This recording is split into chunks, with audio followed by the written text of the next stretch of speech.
Hello and welcome to all. Hope you all are doing great. So today we are here for our third session. इससे पहले अभी तक हमने पिछले session में पढ़ा था objective and scope of audit. तो जैसा कि हमने ऑब्जेक्टिव में पढ़ा था टू ऑब्टेन रीजनेबल अश्योरेंस, अब आज हम पढ़ेंगे उस रीजनेबल अश्योरेंस के पीछे रीज़न क्या है। वो है इनहेरेंट लिमिटेशंस ऑफ ऑडिट। ये क्या लिमिटेशंस होती है जिसकी वजह से आप हाई लेवल ऑफ इंश्योरेंस तो दे सकते हो बट 100% गारंटी नहीं। So without wasting any time let's start. जब भी हम एग्जाम में इनहेरेंट लिमिटेशन लिखने को आएगा तो पहले हम एक्सप्लेन करेंगे कि क्यों इससे क्या अफेक्ट होता है, क्या इनहेरेंट लिमिटेशंस होती है या क्यों हम एब्सोल्यूट अश्योरेंस नहीं प्रोवाइड कर सकते। The process of audit suffers from certain inbuilt limitations due to which an auditor cannot obtain absolute assurance that financial statements are free from material misstatement due to fraud or error. These fundamental limitations arise due to following factors. तो जब भी हमें inherent limitation explain करना होगा हमारा answer इस paragraph से start होगा and then we will explain the factors. First factor is nature of financial reporting. Preparation of financial statement involves making many judgments by management. These judgments may involve subjective decision or a degree of uncertainty. Therefore, auditor may not be able to obtain absolute assurance that financial statements are free from material misstatement due to frauds or error. इसका मतलब है जो financial reporting होती है, जो financial statement बनाया जाता है वो कंप्लीटली डिपेंड करता है मैनेजमेंट की जजमेंट पे। अगर मैनेजमेंट कोई चीज़ को किसी एक पर्टिकुलर वे में शो करना चाहता है वो वैसे ही करेंगे, रेदर देन उसकी रियलिटी कुछ और भी हो सकती है।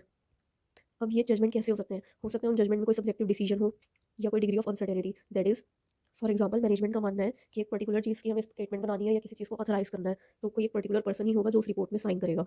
इसे हम एक एग्जाम्पल से समझते हैं जो इस बुक में ही दी हुई है। कंपनी की मैनेजमेंट ये चाहती है कि जितने भी गुड्स रिसीविंग सेक्शन है कंपनी के उसकी परचेज बिल में किसी एक ही पर्सन का स्टैंप और सिग्नेचर हो जो ऑथराइज करेगी मैनेजमेंट। अब मान लो कि जो ये गुड्स रिसीविंग सेक्शन में इंसान है वो और जो हमारा अकाउंटेंट है उन दोनों के बीच में बनती नहीं है, उनकी कोई लड़ाई हो गई है या उनके बीच में कोई कॉल्यूजन चल रहा है। अब इसकी वजह से अफेक्ट क्या आएगा कि जो अकाउंटेंट हमें रिपोर्ट बना के दे रहा है उसमें ज़रूरी नहीं कि गुड्स रिसीविंग सेक्शन की सारी इन्फॉर्मेशन हो या जिस वे में ये ऑथराइज पर्सन इन्फॉर्मेशन देना चाहता था या दिया ना उस वे में यहाँ पे इन्फॉर्मेशन हो। बट जस्ट बिकॉज मैनेजमेंट चाहती है कि ये पर्टिकुलर ऑथराइज पर्सन ही गुड्स रिसीविंग सेक्शन के बिल्स को स्टैम्प या सिग्नेचर करे, इसलिए अकाउंटेंट को उसी की बात सुननी होगी in case of goods receiving section. और इस कॉल्यूशन की वजह से ये आपके इंटरनल कंट्रोल की लिमिटेशन बन जाएगी और अगर इंटरनल कंट्रोल की कोई लिमिटेशन है तो वो ऑटोमेटिकली ऑडिट की लिमिटेशन बन जाएगी। दैट इज़ वाई जो मैनेजमेंट का जजमेंट होता है वो कहीं ना कहीं हमारे लिए एक लिमिटेशन की तरह बन के सामने आता है, जिसकी वजह से the auditor may not be able to obtain absolute assurance that financial statements are free from material misstatement due to fraud और एरर। इसको शॉर्ट में इस तरह से समझा जा सकता है कि फाइनेंशियल स्टेटमेंट में जो भी इन्फॉर्मेशन है वो मैनेजमेंट की जजमेंट पे बेस्ड है। ज़रूरी नहीं कि वो सही है बट जस्ट बिकॉज वो मैनेजमेंट की जजमेंट पे बेस्ड है इसलिए हमें उसे कंसीडर तो करना ही होगा और वो हमारे लिए एक लिमिटेशन बन जाती है। Let's go to next point. Our second limitation is nature of audit procedures.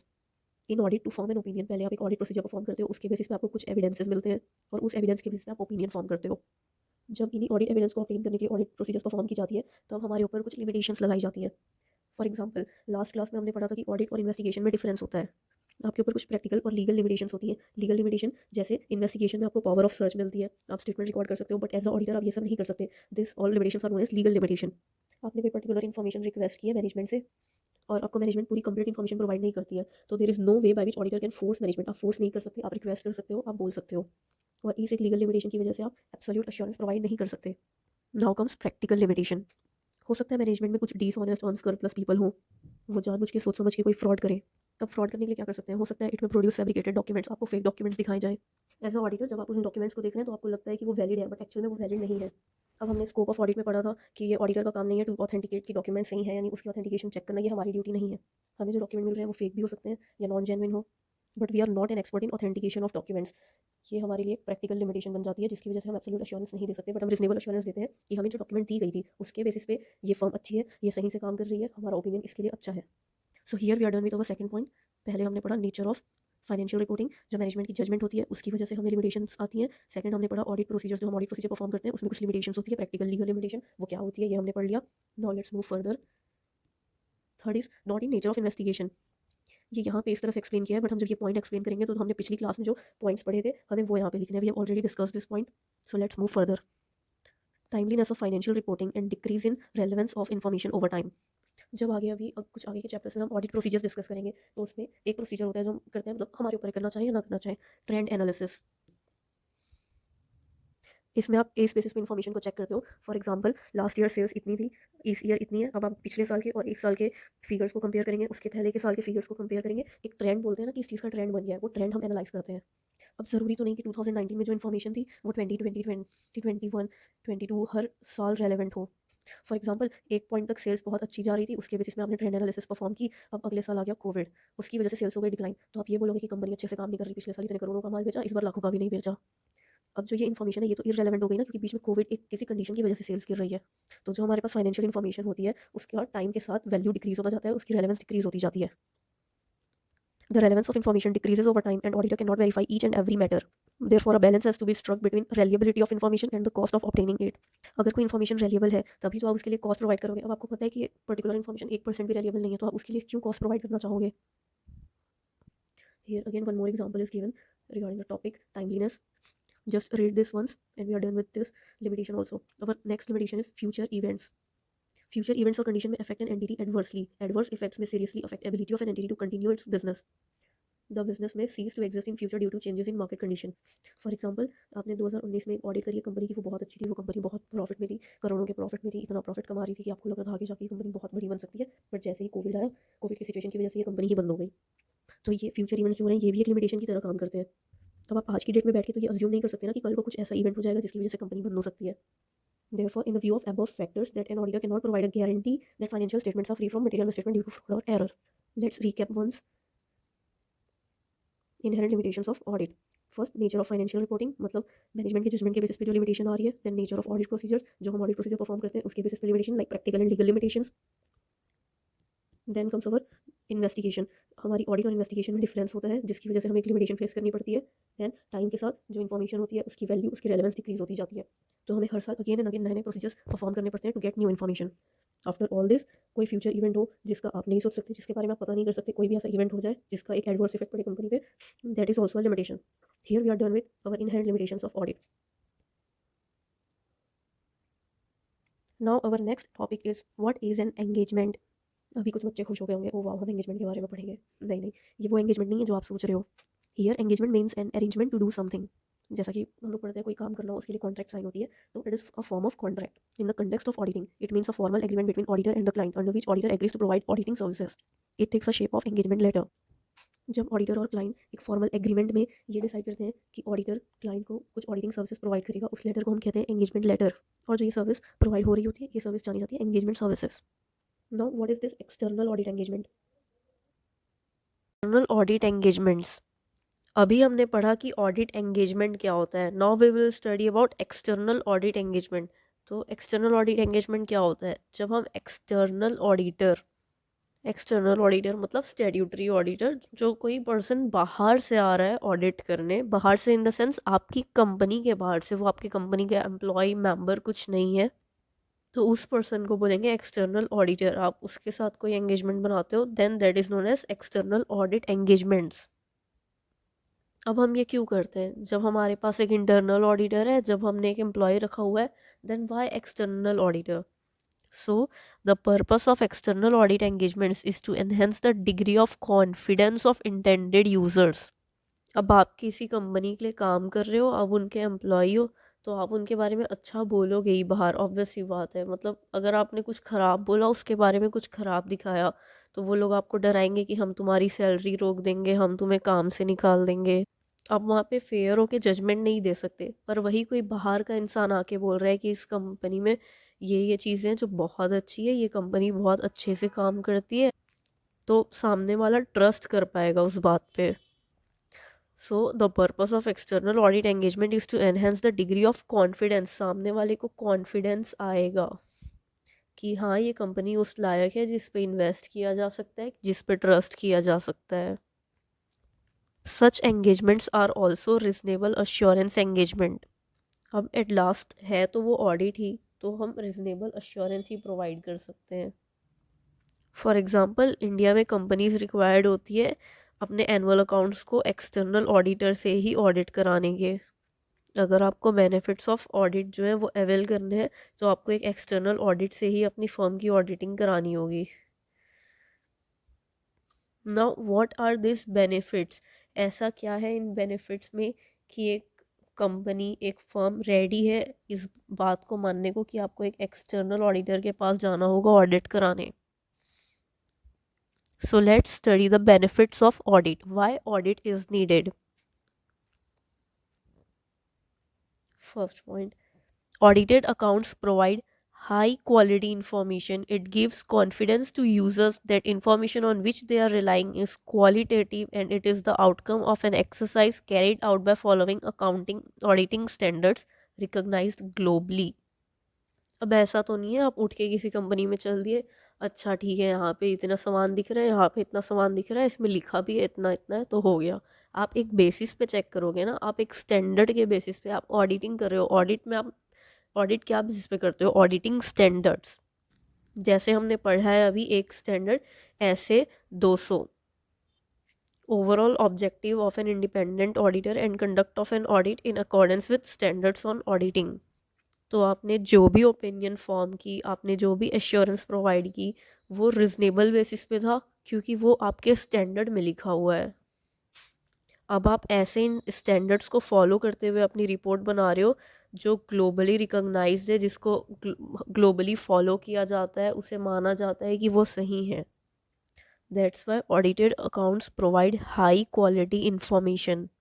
जिस चीज़ को ग्लोबली एक्सेप्ट किया जा रहा है, जिसको ग्लोबली सही माना जा रहा है, उसके बेसिस में बना accounts high quality information provide कराता है। अब ऐसा हाई क्वालिटी इंफॉर्मेशन मिलेगी तो हर पर्सन का कॉन्फिडेंस भी बढ़ेगा। So here we are done with the first point. इसका बेसिक सा मीनिंग यही है कि अगर आपने अपनी अकाउंट्स ऑडिट कराई है तो यूज़र का आपके प्रति कॉन्फिडेंस बढ़ेगा, उन्हें एक हाई क्वालिटी इन्फॉर्मेशन मिलेगी और वो आपकी फर्म को ज़्यादा इंपॉर्टेंस देंगे। मतलब वो आपकी फर्म पे डाउट नहीं करेंगे, उसे सही मानेंगे। Now second point, in case of companies, shareholders may or may not be involved in daily affairs of the company. The financial statements are prepared by management consisting of directors. As shareholders are owner of the company, they need an independent mechanism so that financial information is qualitative and reliable. Hence, their interest is safeguarded by an audit. अब for example आप में से किसी ने मान लो किसी share company के share खरीदे हैं, या चलो आप सब ने किसी कंपनी के शेयर खरीद रखे हैं, एक एक दो दो शेयर ही। आप शेयर होल्डर बने, एज अ शेयर होल्डर आप उस कंपनी के ओनर माने जाओगे। ओनर इन द सेंस ये नहीं कि आपने शेयर होल्ड किसी कंपनी का शेयर खरीदा तो आप उस कंपनी के मालिक हो गए। जैसा हम शेयर होल्डर्स को ओनर्स की तरह देखते हैं वैसे। अब क्या आप रोज़ रोज़ कंपनी में चल दोगे कि आज हमें बताओ आज क्या क्या आपने किया, आज आपकी डे टू डे एक्टिविटीज़ का हमें पूरा इन्फॉर्मेशन चाहिए, आज आपकी कितने की सेल हुई, आपने क्या किया? No, that's not possible. अब आप पूरी डे टू डे एक्टिविटी नहीं चेक कर सकते। आपके भी में अब ये काम कौन करता है? मैनेजमेंट करती है, जिसमें कुछ डायरेक्टर्स होते हैं, आउटसाइडर्स होते हैं। अब आप क्या बेसिस पे ट्रस्ट करोगे कि आपको जो इन्फॉर्मेशन मिल रही है वो सही है, या कंपनी फ्रॉड नहीं करेगी, मैनेजमेंट हमारे साथ कोई फ्रॉड नहीं करेंगे थ्रू ऑडिट। अगर आपके फर्म की ऑडिट हो रही है तो हम ऑडिट में क्या चेक करते हैं? हम रिजनेबल अश्योरेंस लाते हैं रिगार्डिंग की जो फाइनेंशियल स्टेटमेंट है एज अ होल फ्री है या नहीं मटेरियल मिस स्टेटमेंट से, that is due to fraud और error. They need an independent mechanism. ये इंडिपेंडेंट मैकेनिज्म क्या हो सकता है? ऑडिट, जिससे हमें ये पता चलता है जो फाइनेंशियल इन्फॉर्मेशन है वो क्वालिटेटिव है, उसमें कोई फ्रॉड नहीं है, क्योंकि अगर होता तो वो पकड़ा जाता। जो इन्फॉर्मेशन है वो रिलायबल है, हम उस पर ट्रस्ट कर सकते हैं, जिसकी वजह से जो शेयर होल्डर्स होते हैं उनका इंटरेस्ट सेफगार्ड होता है। ये ऑब्वियस है, आप किसी भी फर्म में इन्वेस्ट करने जाओगे तो आप पहले उसकी ऑडिटेड फाइनेंशियल स्टेटमेंट देखना चाहोगे, क्योंकि आपको उसमें ट्रस्ट होगा, आपको बिलीव होगा, आपको फील होगा कि हाँ ये क्वालिटेटिव इन्फॉर्मेशन है, ये हाई वैल्यू इन्फॉर्मेशन है। और जब फर्म हर बार अपने अकाउंट्स को ऑडिट कराते जाएगी, आपका इंटरेस्ट सिक्योर रहेगा। Next point is an audit acts as a moral check on employees from committing frauds for the fear of being discovered by audit. अब आप ऑडिट नहीं करा रहे हो, आप चेक नहीं करा रहे हो, कोई भी एम्प्लॉय बड़े इजीली फ्रॉड कर ले। फॉर एग्जांपल आप खुद को ही देख लो, आप एक क्लास में बैठे हो, आपको एग्ज़ाम देना है, अब सबको करनी है चीटिंग।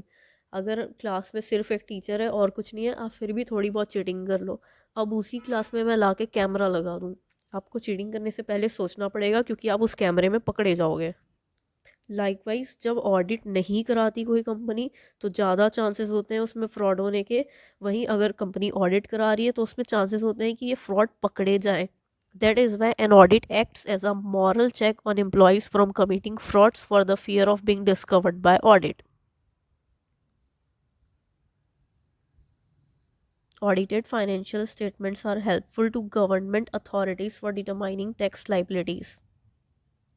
जैसा कि अभी हमने ऊपर पढ़ा कि ऑडिटेड अकाउंट्स हमें हाई क्वालिटी इन्फॉर्मेशन प्रोवाइड कराती है, ये बताती है कि ये क्वालिटेटिव इन्फॉर्मेशन है, ये रेलिएबल इन्फॉर्मेशन है।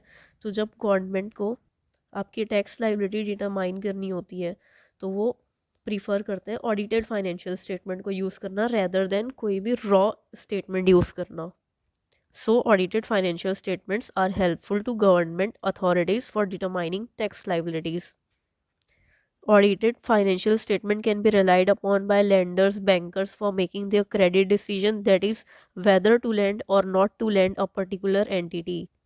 आपने बहुत सारे फ्रॉड केसेस ऐसे सुने होंगे बैंक्स के जहाँ पे लोगों ने अपनी कोई फेक एसेट बना के दिखा दी, कोई फेक इनकम दिखा दी to get loans.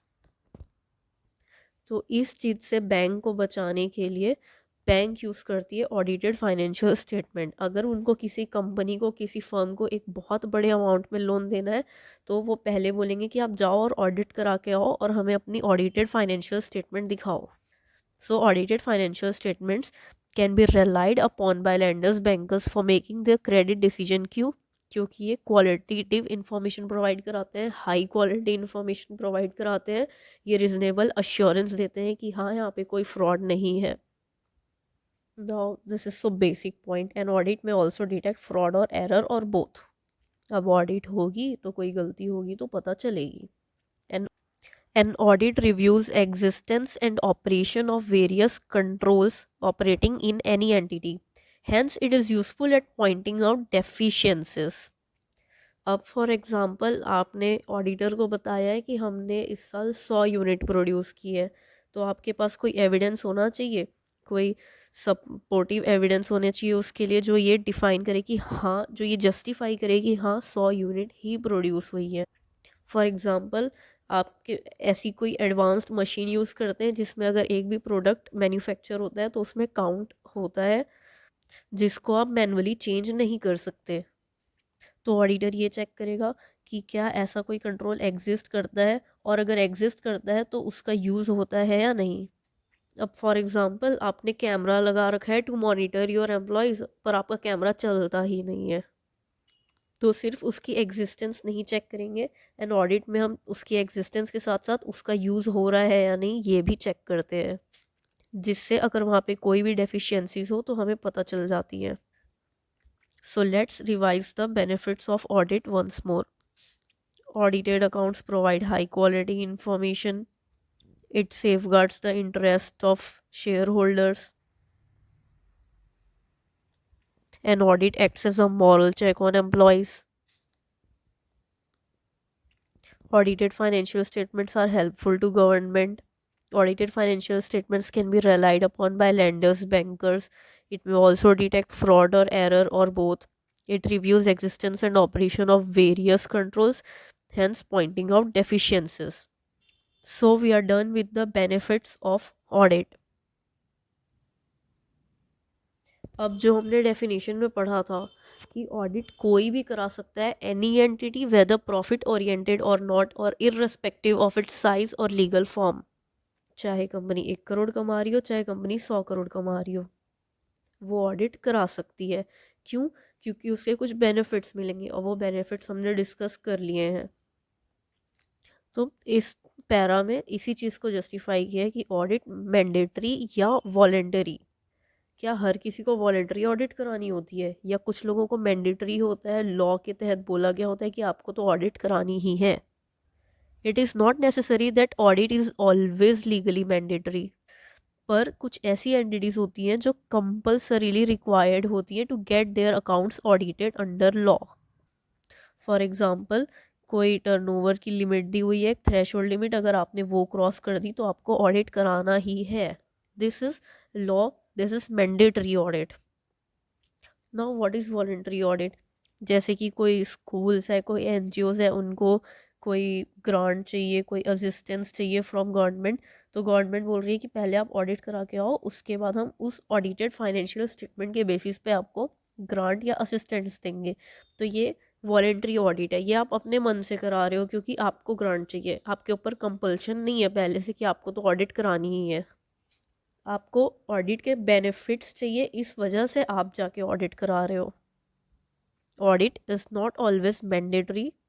Many entities may get their account audited voluntarily because of benefits from the process of audit. I hope everything is clear to you all. So here we are done for today. In case आप में से किसी को कोई doubt है तो आप comment में लिख के डाल सकते हैं. I will try my level best to clear everyone's doubt.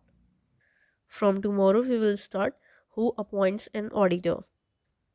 Please like, share and subscribe. Thank you. All the best.